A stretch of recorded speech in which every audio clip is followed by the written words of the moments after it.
오늘 우리 주신 하나님의 말씀 사사기 10장 1절에서 16절까지의 말씀 한 절씩 교독하도록 하겠습니다. 아비멜렉의 뒤를 이어서 이사갈 사람 도도의 손자 부하의 아들 볼라가 일어나서 이스라엘을 구원하니라. 그가 에프라임 산지 3일에 거주하면서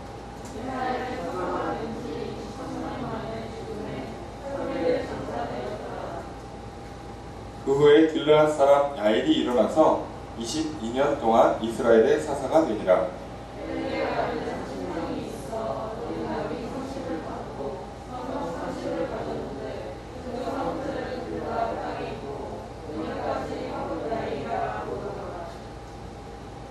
야일이 죽음에 강원에 장사되었더라.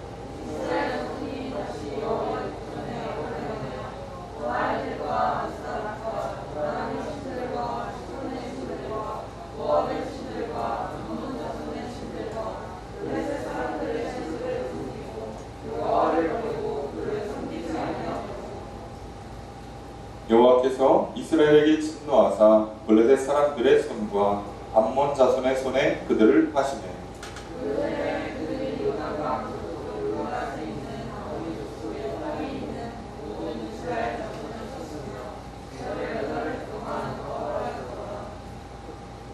암몬 자손이 또 요단을 건너서 유다와 베냐민과 에브라임 족속과 싸움으로 이스라엘의 분고가 심하였더라.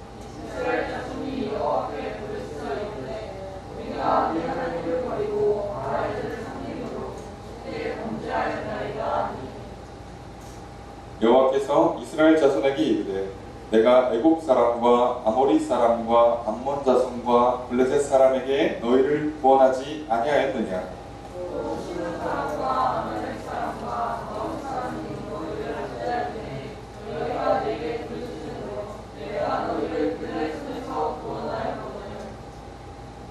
너희가 나를 버리고 다른 신들을 섬기니 그러므로 내가 다시는 너희를 구원하지 아니하리라.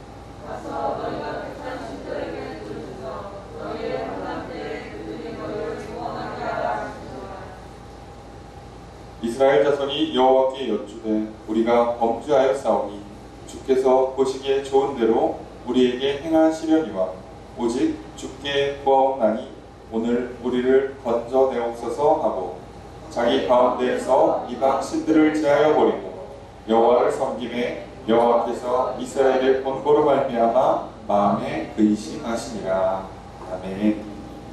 자리에 앉으시기 바랍니다. 할렐루야. 거룩한 주일 주님 전에 나와 예배드리시는 성도님들을 주님의 이름으로 환영합니다. 옆에 있는 분들과 사랑의 인사를 나누겠습니다. 인사합시다. 사랑합니다. 사랑합니다. 축복합니다.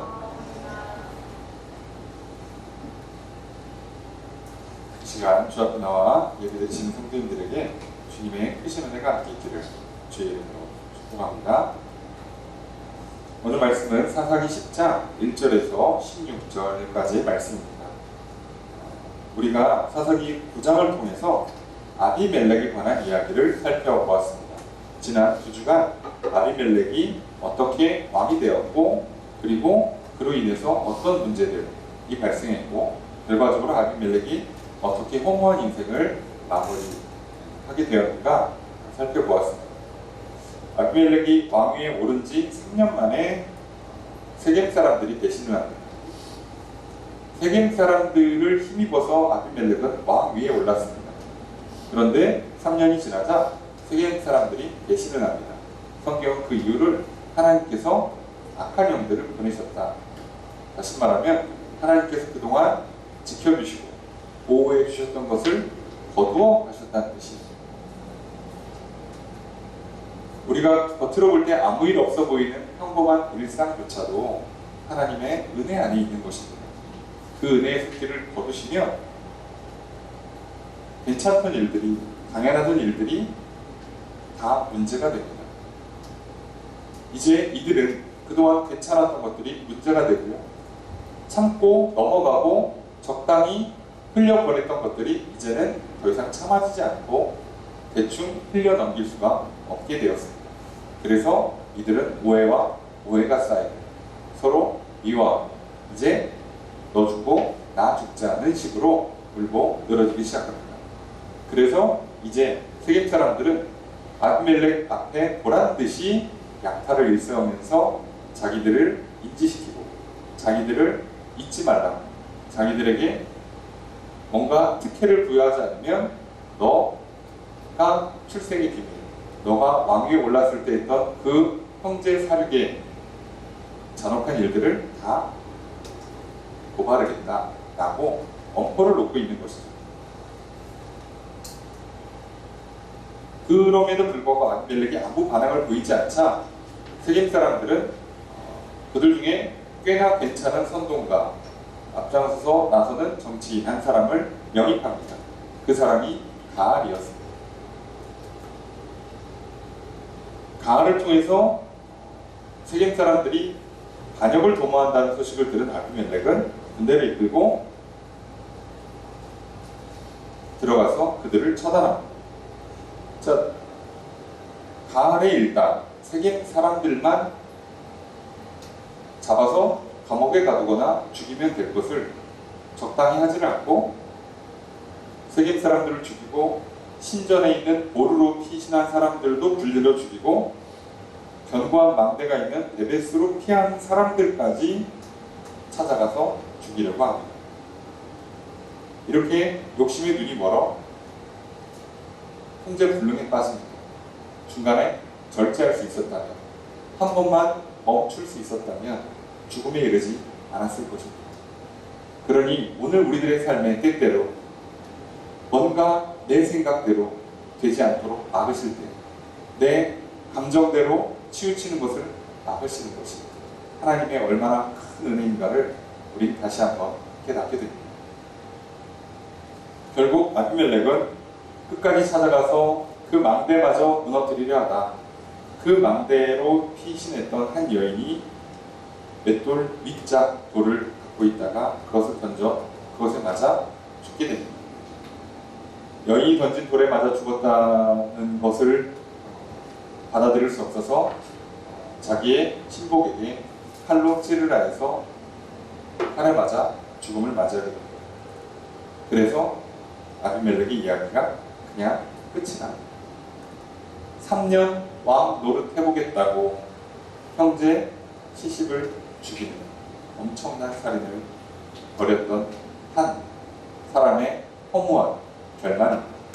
그런데 아비멜렉의 모습이 오늘 우리의 모습과 똑같습니다. 우리의 지난 한 주의 모습들을 한번 돌아보십시오. 과연 나는 아비멜렉 같지는 않았는가?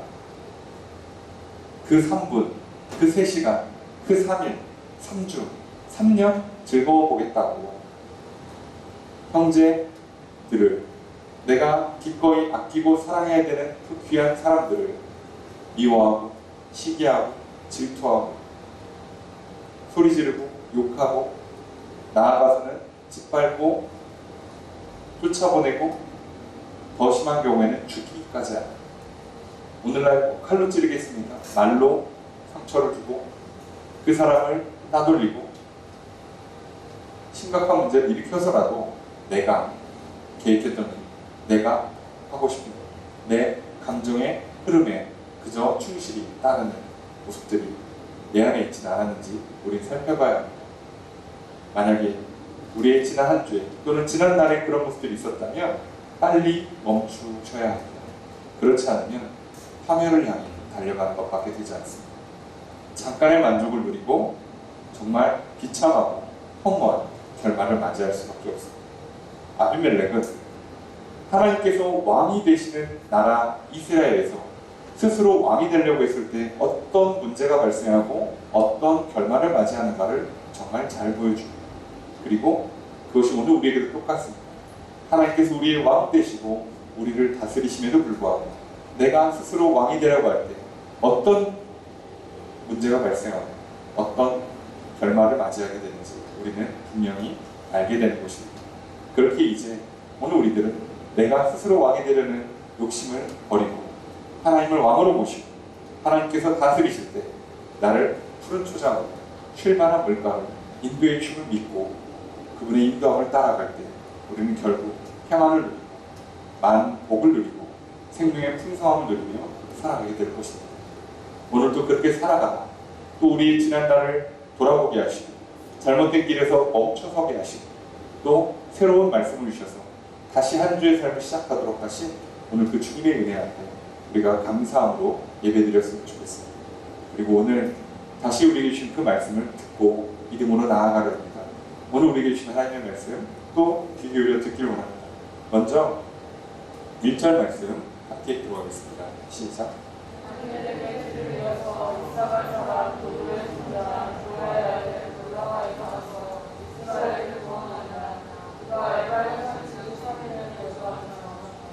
자, 1절에 보니까 아비멜렉의 뒤를 이어서 라고 되어 있습니다.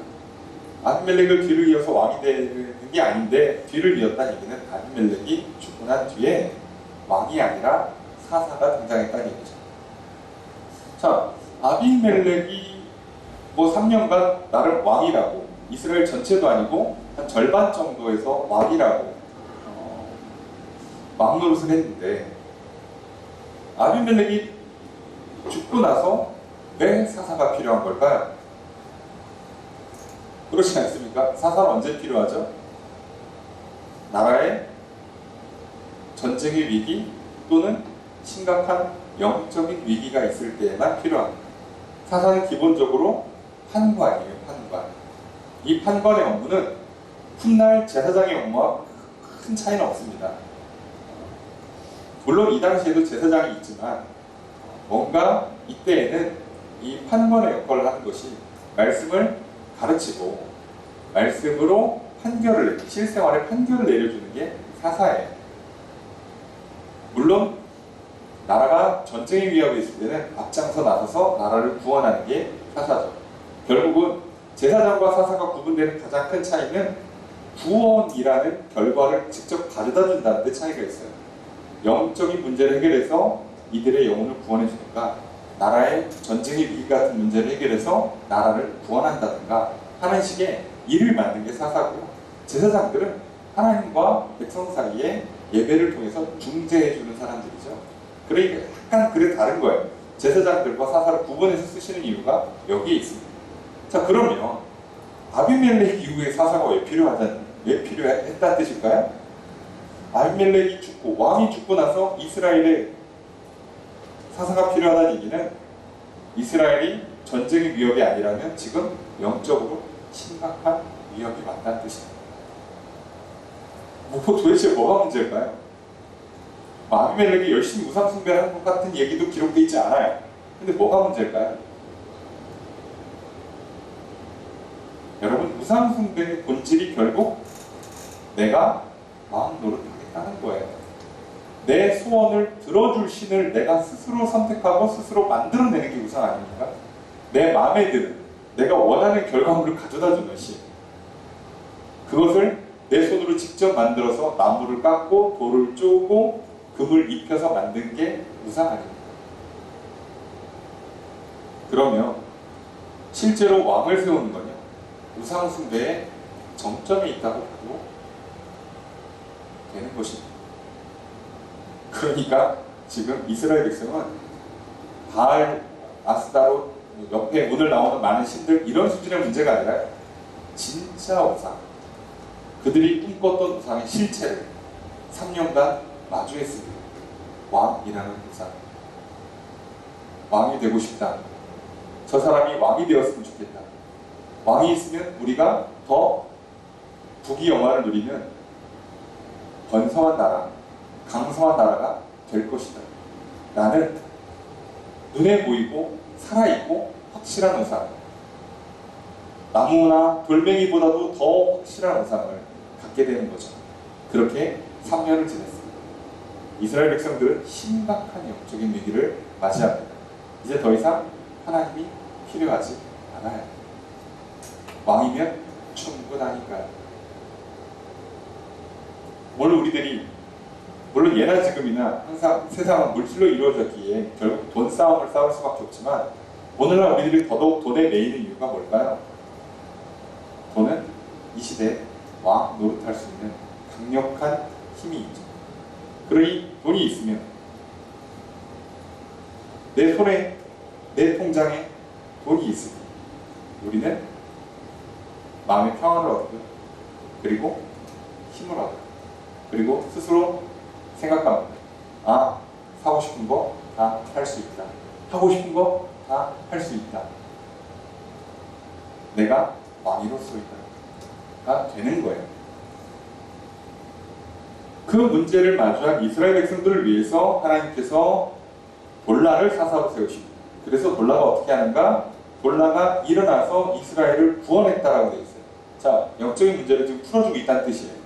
일어나서 그가 에브라임 산지 3일에 거주했다라고 되어 있어요.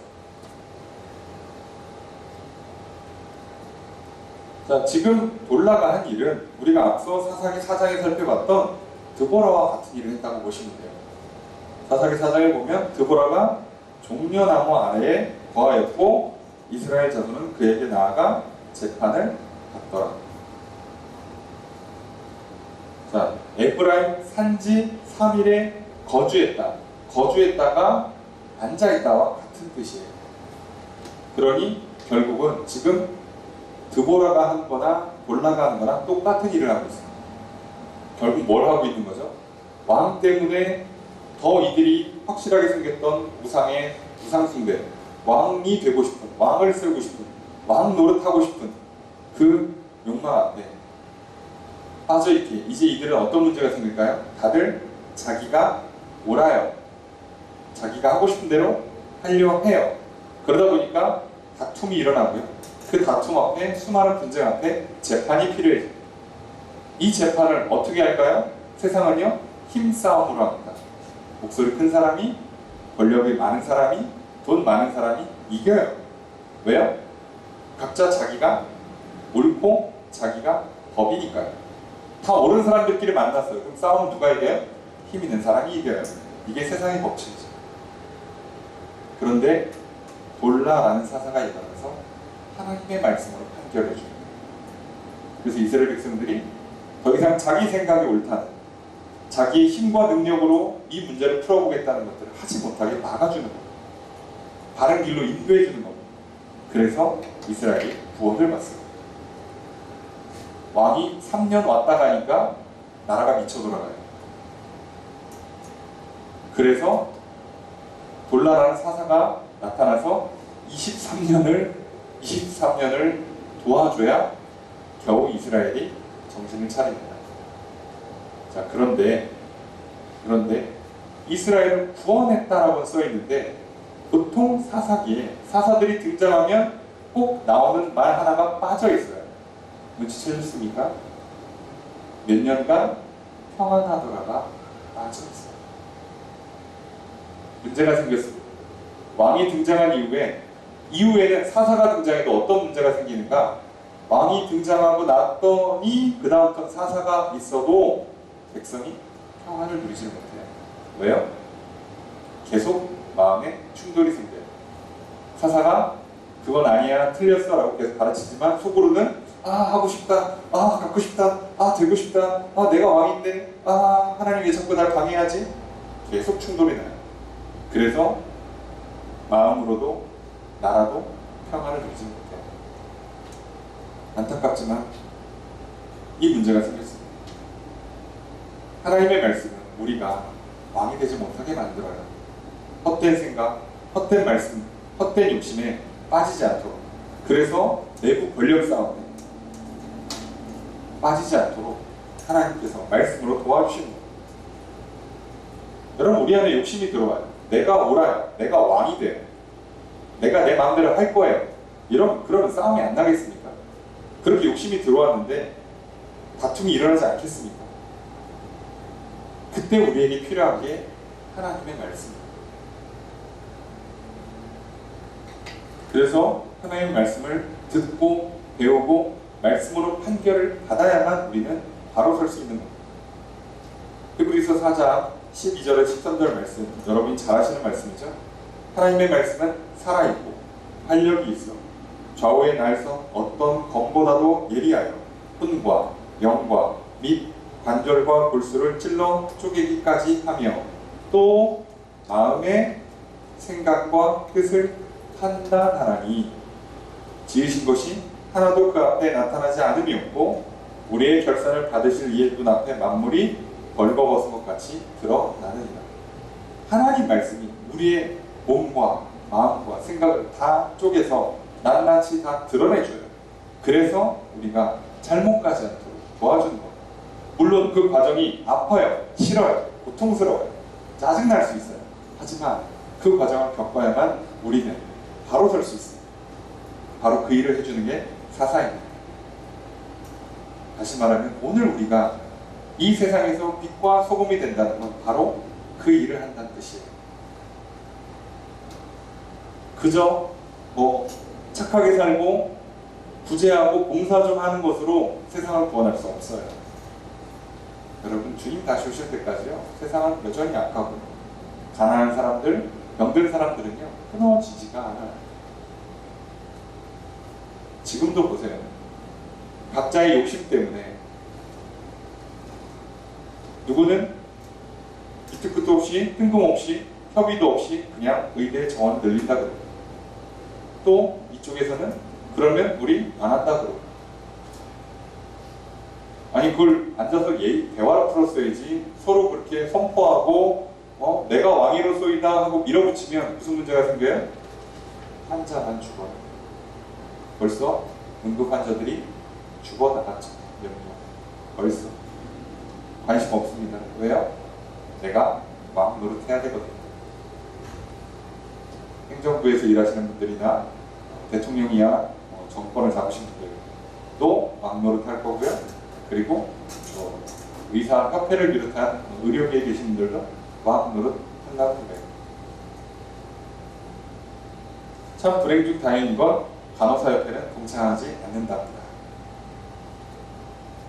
그들은 그 유명한 나이팅게일 선서를 통해서 우리는 그런 거에 헷갈리지 않고 인류의 박애를 위해서 헌신하겠습니다 라고 해서 참여하지 않아요. 물론 그래봐야 양쪽에서 더 타임만 당할 뿐이지만 그래도 그렇게 해야 이 문제는 조금이라도 풀 수 있어요. 오늘 우리가 그들이 의료인의 정신을 붙잡았을 때 문제를 해결할 수 있는 것처럼 오늘 우리가 하나님의 말씀을 붙잡을 때 이 세상이 더 썩어져가고 어두워져가는 걸 막을 수 있고 바로 잡아줄 수 있어요. 나도 나의 가정도 마찬가지고 바로 그 일을 돌아가야 했어요. 하지만 역부족이었죠. 결국 23년간 사사로서의 사역을 마치고 죽음을 맞이하고 별일이 없어요. 아무 일도 안 일어나요.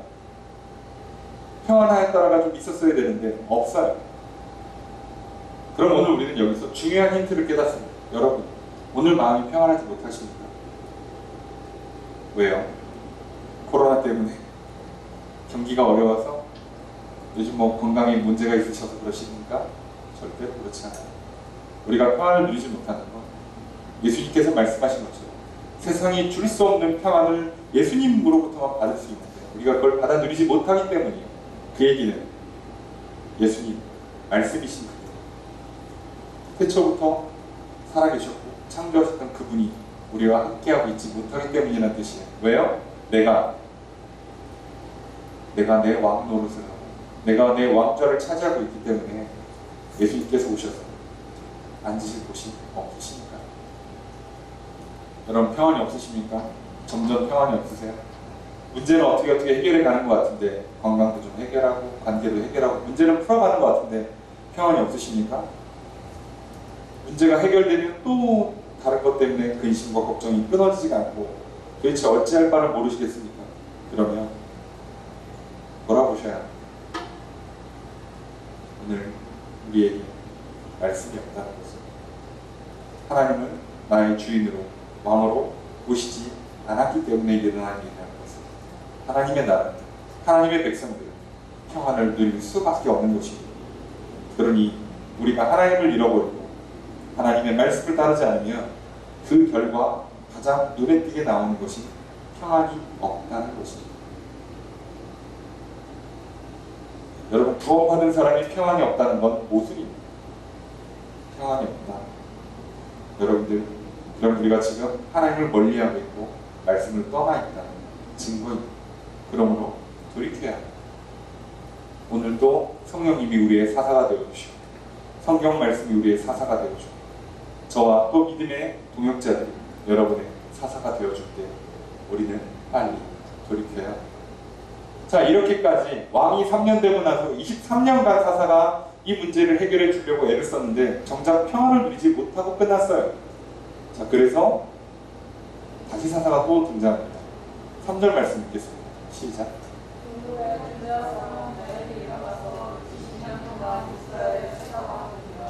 자, 그래서 돌라 이후에 야일이라는 사사가 등장을 해요. 사사가 또 등장을 하는데 여기는 더 심각합니다. 여러분들이 이제 눈치를 채셨을 거예요. 불과 앞에 있는 돌라와 야일은 설명 자체가 확연히 달라요. 자, 돌라는 어느 지파 누구누구의 아들 누구누구의 자손 돌라 이렇게 돼 있잖아요. 그런데 야일은 길르앗 사람이에요. 여러분, 길르앗은 요단 동편 그냥 지명이에요. 지명. 어디 지파명이 아니잖아요. 가문명도 아닙니다. 부모님 이름도 아니에요. 이 사람 누구예요? 소속을 안 밝혀요. 왜요? 뒤에 보시면 아시겠지만 요단 동편에서 왕노릇하고 있거든요.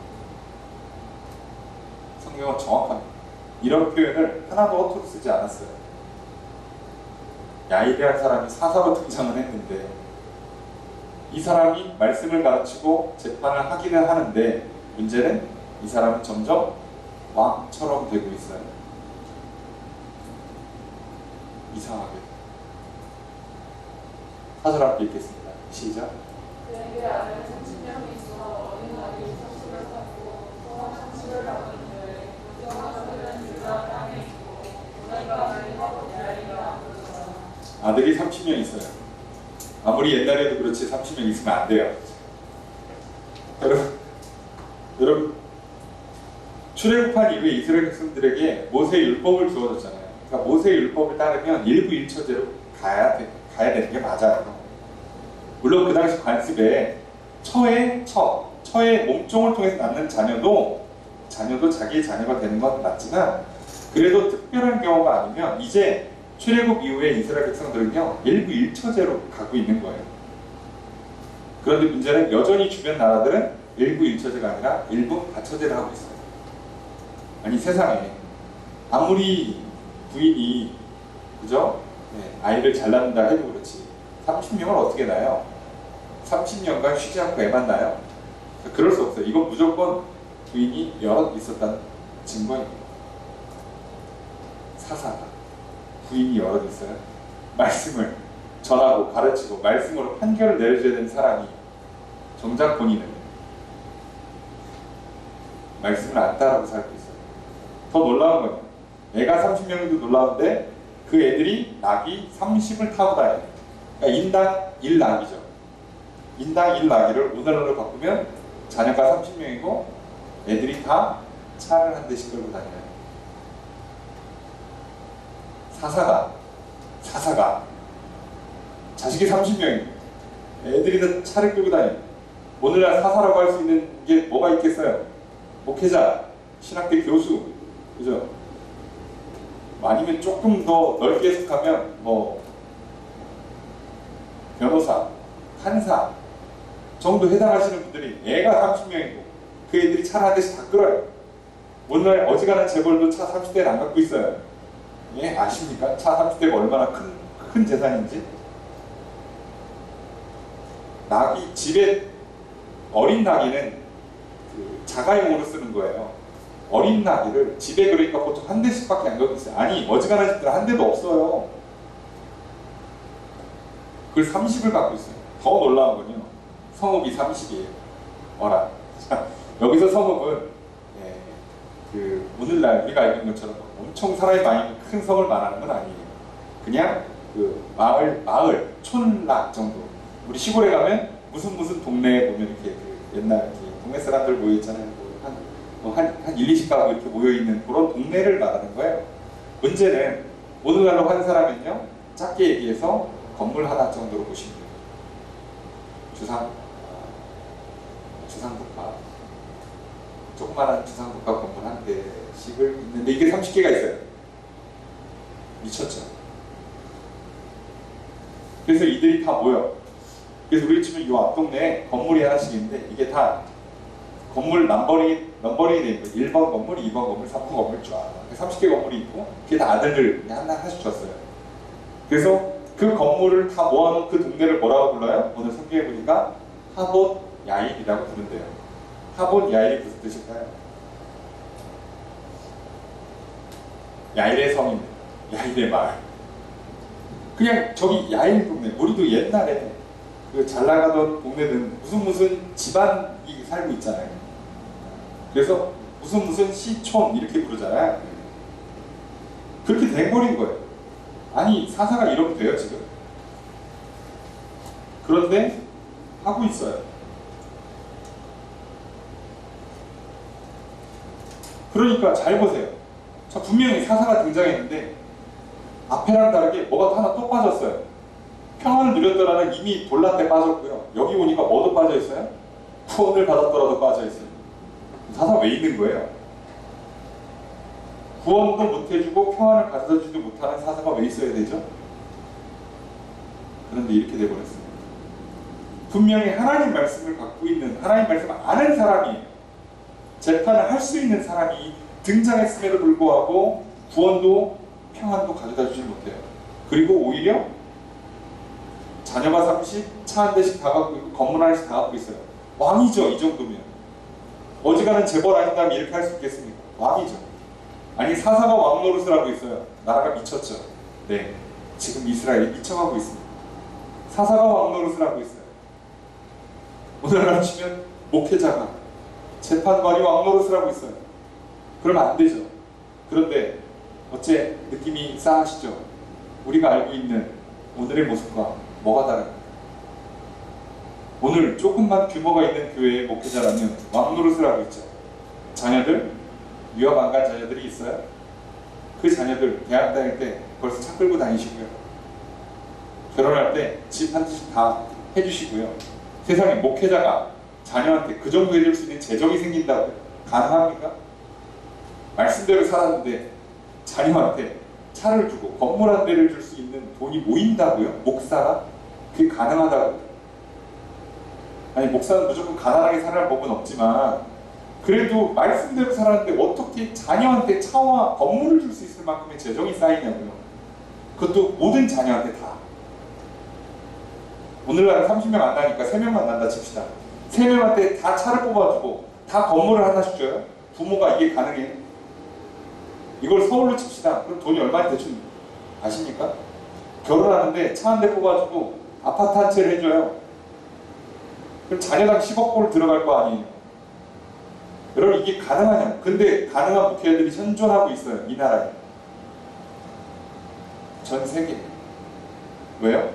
왕 노릇하니까요. 돼요? 저도 왕 노릇하면 나중에 제 자녀들한테 그렇게 해줄 수 있을지 모르겠죠. 그 정도까지는 아니더라도 조금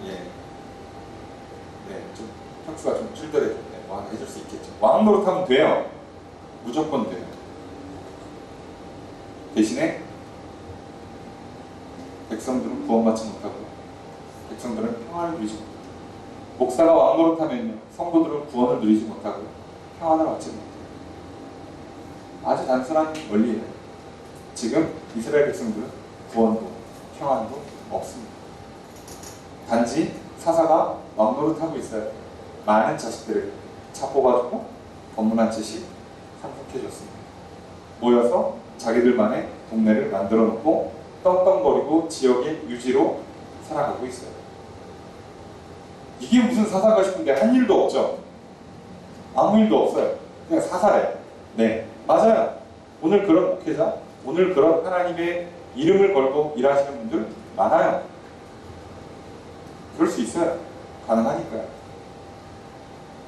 자, 그렇게 두 번째 사사는 더 허무하게 사라집니다. 죽어요. 나이 들면 죽겠죠. 죽었어요. 죽고 났더니 어떻게 되는가? 6절 말씀 함께 읽겠습니다. 시작.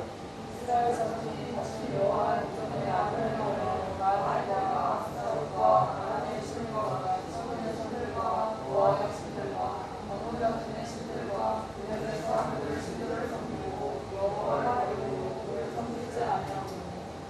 이렇게 지금 세 차례에 걸쳐서 나빠지고 있는 것이 마치 한국 교회를 보는 것 같아서 참 말씀을 준비하면서 가슴이 아팠어요.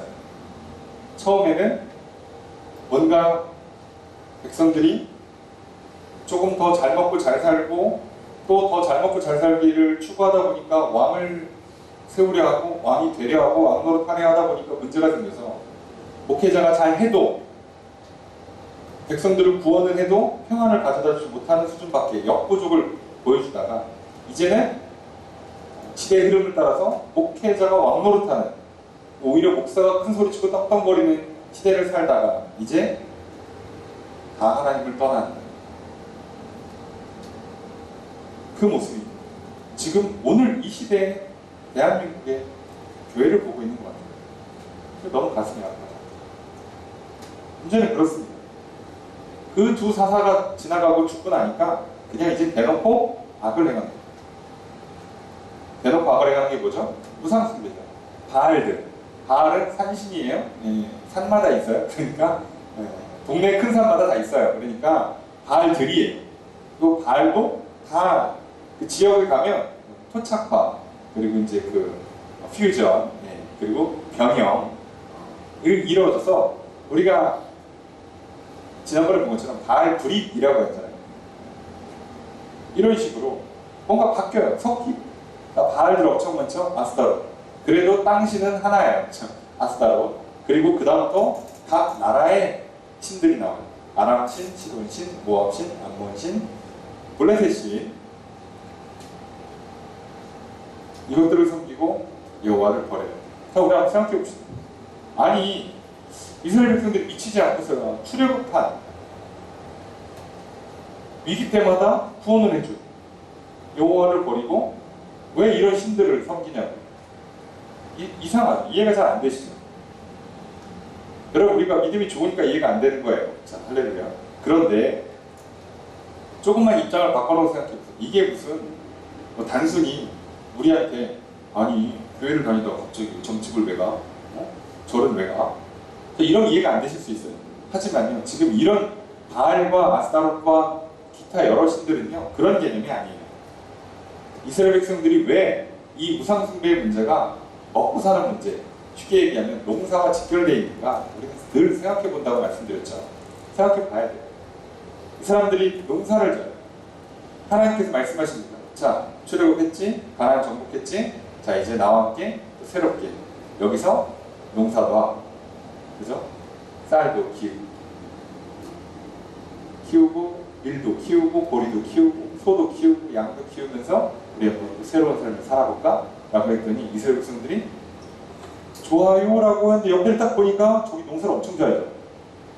쟤네들은 뭐라고 하냐면 지금 씨를 뿌려야 된대. 조금 있으면 비가 올 거래. 조금 있으면 걷어야 된대. 딱딱딱 맞아요. 이쪽 땅은 이걸 좀 빨리 해야 된대. 저쪽 땅은 조금 늦게 해야 된대. 오, 정확해. 맞아. 그러니까 하나님 같이 농사를 짓자고 여기는 벌써 잘하고 있는데 그래서 하나님한테 안 가고 이쪽에다가 농사 어떻게 져야 돼요? 좀 도와주시죠. 원래 우리가 주변에다가 살려준 거 알지? 자, 같이 갑시다. 이러면서 교류를 시작해요. 그리고 농사를 지면 우리 쪽은 쌀을 짓고 있는데 저쪽은 밀을 져요. 그럼 어떻게 바꿔 먹어야 될 거 아니에요?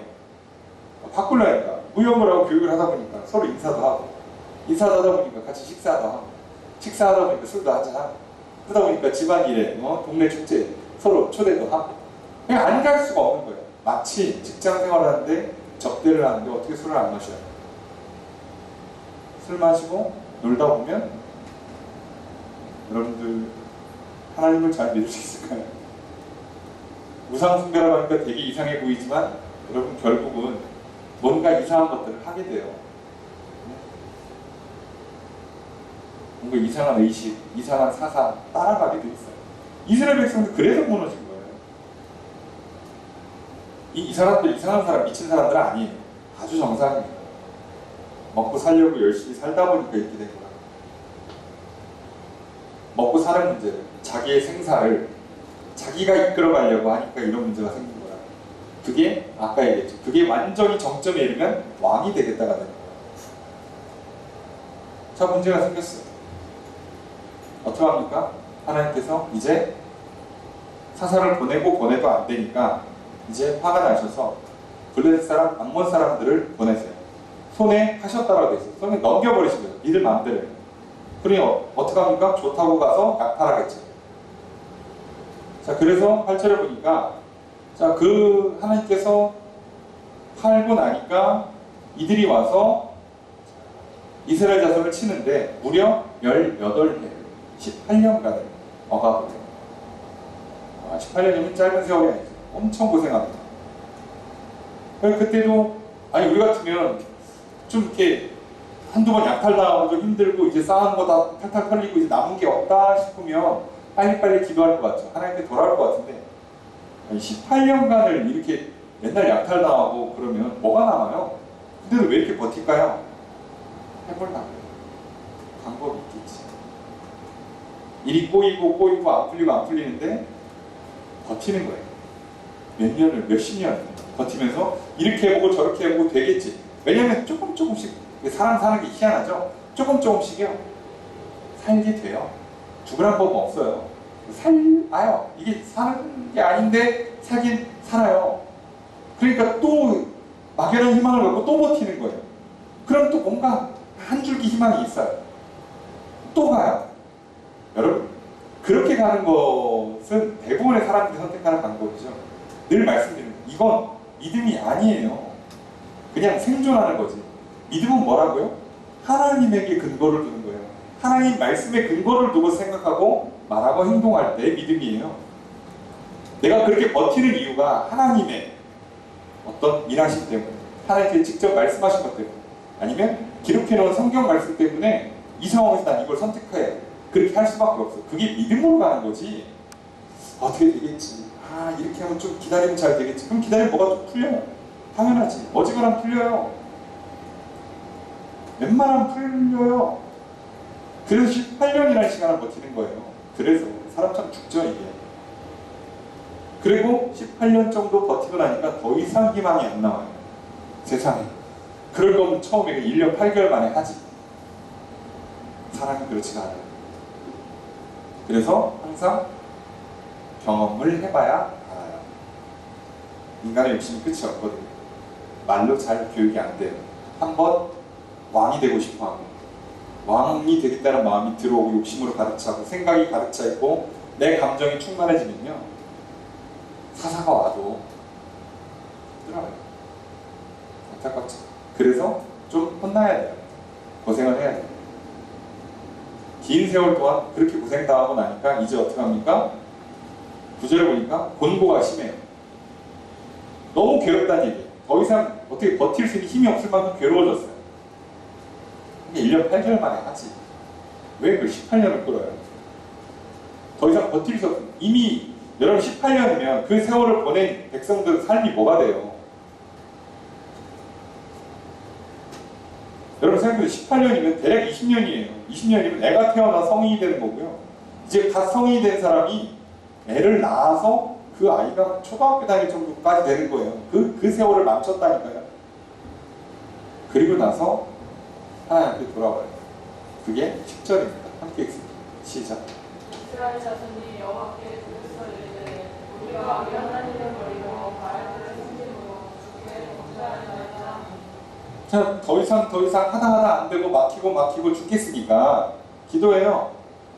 하나님, 우리가 하나님 버리고 바알 섬겨서 참 잘못했습니다. 죄를 졌습니다. 라고 기도해요. 자, 그랬더니 하나님께서 뭐라고 하실까요? 이제 정신 차렸어? 회개했어? 그래, 이제 내가 그만 때리고 살려줄게가 아니라 그래, 난 너희를 구원하지 않을 거야. 너희들이 선택한 신한테 구원해달라고 그래. 거절을 합니다.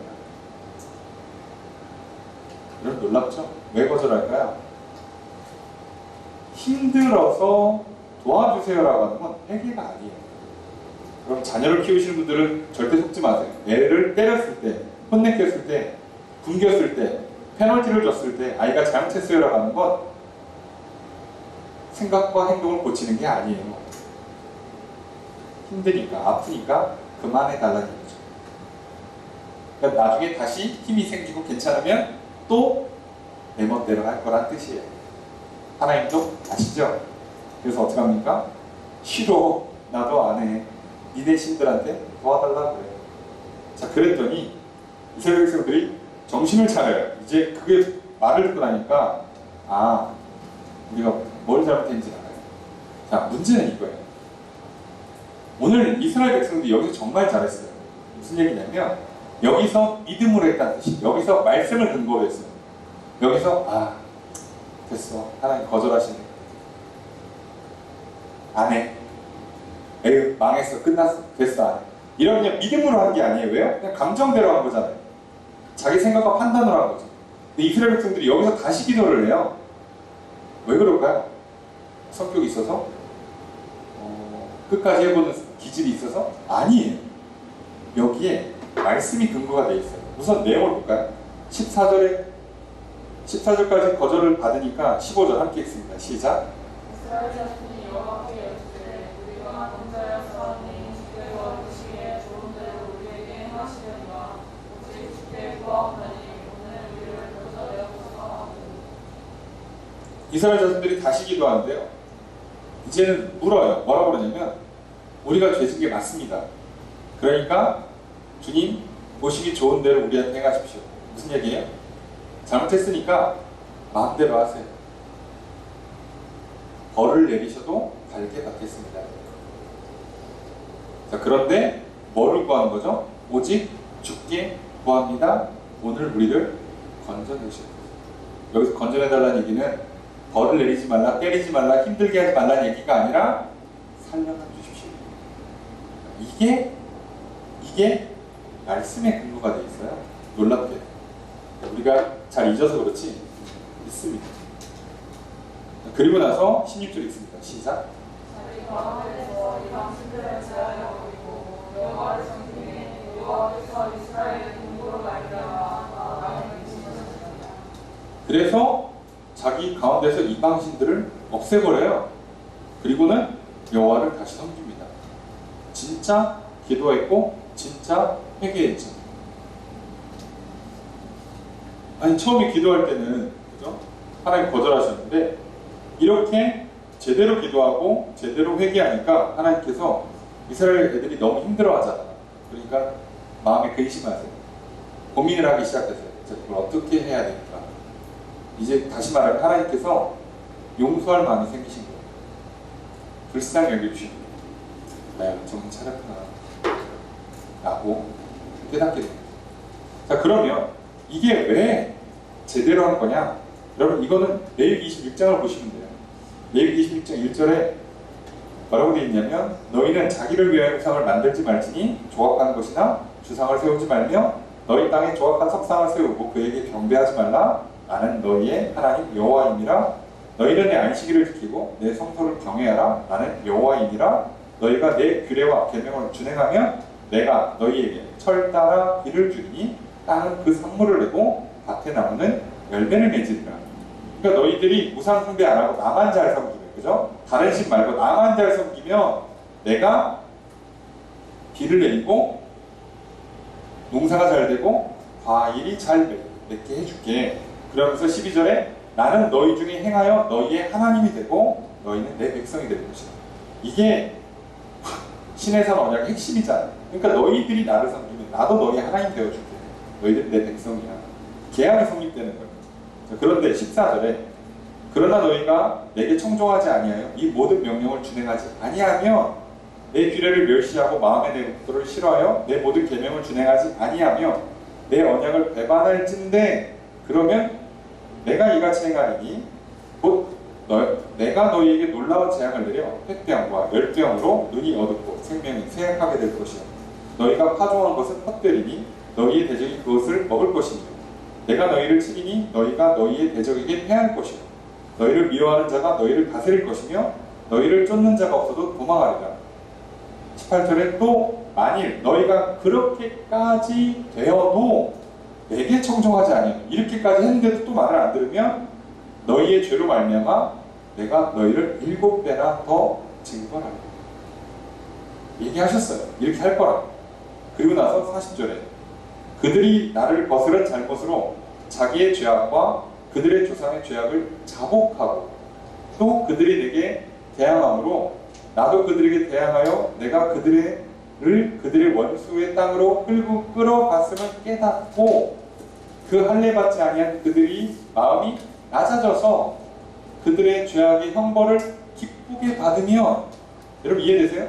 죄악을 자복하고 잘못해서 벌 받는다는 걸 깨닫고, 그리고 마음을 낮아져서 겸손하게 돼서 죄 벌을 기쁘게 받으며 42절에 내가 야곱과 맺은 내 언약과 이삭과 맺은 내 언약을 기억하며 아브라함과 맺은 내 언약을 기억하고 그 땅을 기억하라 말씀하셨어요.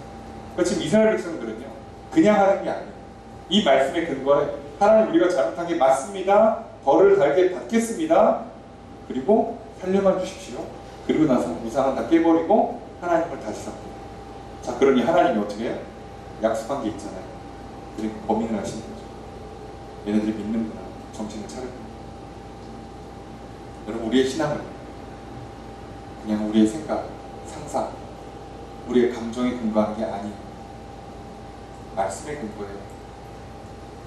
이스라엘 백성들이 그걸 놓쳤을 때 한 사람이 미쳐서 왕이 되겠다고 뛰어나왔고, 그 한 번 흐트러진 것 때문에 이스라엘 백성들이 급격히 정신을 못 차리고 무너지기 시작했어요. 사사 돌라가 나오고 야일이 나오고 되지 않았어요. 아니 오히려 야일은 자기가 왕이 되려 했어요. 그렇게 무너지고 결국은 이스라엘 백성들이 와장창 무너져서 다들 우상을 섬기면서 더 잘 먹고 잘 살려고. 여러분 이 당시에 있었던 모든 신들은요 크게 두 가지 단어로 압축이 돼요. 풍요와 번영, 번성. 잘 먹고 잘 산다는 뜻이죠. 근데 하나님은 그런 걸 보장해 주질 않아요. 우상들은요 딱 찍어서 얘기해요. 풍요, 번성. 오늘 우리들도 얘기하잖아요. 돈, 성공, 인기, 명예라고 딱딱딱 세상에 찍어서 알려줘요. 이렇게 하면 이걸 주겠다고 얘기를 해요. 하지만 하나님은 그 얘기를 안 하세요. 나와 함께 하지 않으래. 나와 함께 또 새로운 것들을 경험하지 않게 관계적으로 접근하세요. 인격적으로 접근하세요. 그러다 보니까 뭐라고 딱 일이나 결과물을 딱 찍어서 말씀해 주지 않으세요. 우리는 그걸 원합니다. 그래서 항상 이 싸움이 되는 거죠. 내 욕심을 따를 거냐 아니면 결국 나에게 생명을 주시고 복을 주시는 하나님을 선택할 거냐. 여러분 그러니까 세상은 우리의 믿음의 싸움, 하나님이냐 하나님이 아니냐의 싸움. 무슨 돈이냐 돈이 아니냐가 아니에요. 성공이냐 실패냐가 아니라 하나님과 그 외 모든 것들과의 선택지를 놓고 싸워요. 하나님과 함께 새롭게 농사를 짓고 새롭게 도전하고 성공되고 실패되면서 하나님과 함께 하는 것이 그냥 즐거워요. 하나님과 함께라면 어디라도 괜찮아요. 그게 우리의 신앙이에요. 선택지여야 합니다. 이스라엘 백성들이 이걸 놓쳤어요. 그리고 그들에게 확실하게 성공과 번영과 부귀영화를 가져다주는 우상들을 선택했고, 그 우상들을 섬기는 나라들과의 연합을 선택했고, 나아가 자기들이 왕이 되기를 선택했습니다. 그리고 이 고생 끝에 이들이 비로소 다시 하나님의 말씀을 붙잡기로 돌아왔어요. 이제 회복의 역사가 시작됩니다. 물론 이 이후로 나오는 사사들은요 그래도 이 앞에 있는 사사들에 비해서 상태가 더 안 좋아요. 더 나빠져요. 아쉽지만. 그래서 우리가 조심하셔야 돼요. 한 번 왕이 되면, 한 번 잘못된 길을 걸어가면 점점 더 어려워져요. 그러니 오늘 하나님께서 우리를 막아서 우리를 가르쳐 주실 때, 인도해 주실 때 우리가 오늘을 붙잡아야 합니다. 오늘 우리에게 말씀하십니다. 내가 왜 사사를 보내줄까? 그리고 왜 너희들에게 사사가 되라고 하는가? 하나님과 함께하는 삶. 그래서 하나님의 식당에서 하나님과 함께 새로운 역사를 이끌어가는 말미암아 정말 기쁘고 즐겁고 행복하고 생명의 풍성한 복을 누리는 인생을 살아가라 하십니다. 그게 아니면 내가 왕이 되려고, 내가 왕이 되기 위해서 선택하는 모든 방법들은 결국 심각한 문제를 야기하게 됩니다.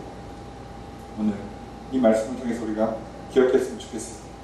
여러분, 그러니 평안이 없으십니까? 어떻게 하루하루를 살고는 있지만 평안이 없으십니까? 그렇다면 다시 하나님께로 돌아오십시오. 하나님의 말씀 앞에 돌아오십시오. 그래야 합니다. 그렇지 않으면 우리의 삶은 더 힘들어질 뿐입니다. 잊지 마십시오. 오늘 우리가 힘든 건 코로나 때문도 아니고 정치적인 문제 때문도 아니고 국제 정세 문제 때문도 아니고 결국 우리의 모든 문제는 우리와 하나님 사이의 관계의 문제를 잊지 마십시오. 그러니 오늘 또다시 하나님을 향해 나아가 말씀을 붙들고 살아가는 저 여러분들 되시길 주의 이름으로 축복합니다.